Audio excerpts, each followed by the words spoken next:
So what's up mga kuwaray, for today's video ay pupunta tayo ngayon dito sa Tanawan. Mamimili tayo ng tuyo. Let's go! After 1 hour mga kuwaray, dito na tayo ngayon sa Tanawan. So punta na muna kami dito sa bilihan ng mga sibuyas at bawang. So kung mapapansin nyo mga kawaray, yung kasama ko dito ay aking kapatid. Siyang kasama muna kasi yung aking nanay ay busy dito sa bahay. Kung ano-anong ginagawa, kaya yung kapatid mo na ang aking kasama ngayong pamili ng mga bilihin pang araw-araw mga kawaray.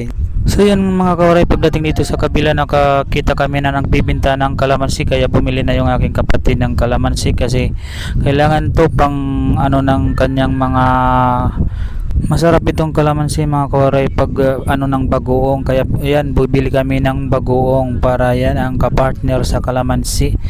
Napakarami ng bagoong dito, pagpipilan iba't ibang klaseng mga bagoong mga kawaray, kaya kung kayo ay pupunta dito, grabe makakapamili kayo mga tuyo. Yan, napakarami ng tuyo dito mga kawaray.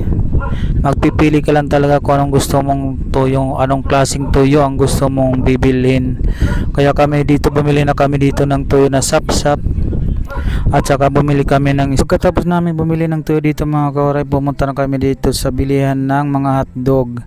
Kaya bumili kami dito ng hotdog, yung cheese, kaya masarap ang cheese hotdog. Ayan mga kawaray, bayad ka na iday. Ramotin tinobra.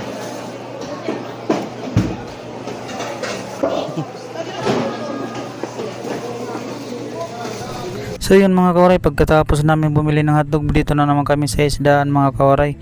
Bibili tayo ng ating isda pang ulam mamaya ng tanghalian, ay umagahan pala ito mga kawaray, sorry. Pang umagahan palang bibili natin dito kasi wala tayong ulam pagdating sa bahay. Kasi ang ulam natin na mga binili tuyo pang araw-araw na yon, kasi napakasarap pag mayroong tuyo at saka may gulay, yun napakasarap yan mga kawaray. Tara, let's go. So yun mga kawaray, pagkatapos natin bumili ng ulam dito na isda, at saka dito na naman tayo sa itlogan, bibili ng itlog ang aking kapatid mga kawaray. So yun mga kawaray, mukhang marami-raming itlog kanyang binili, kaya kukuha siya ng malaking plastic. Akala niya magkakasya dyan sa plastic.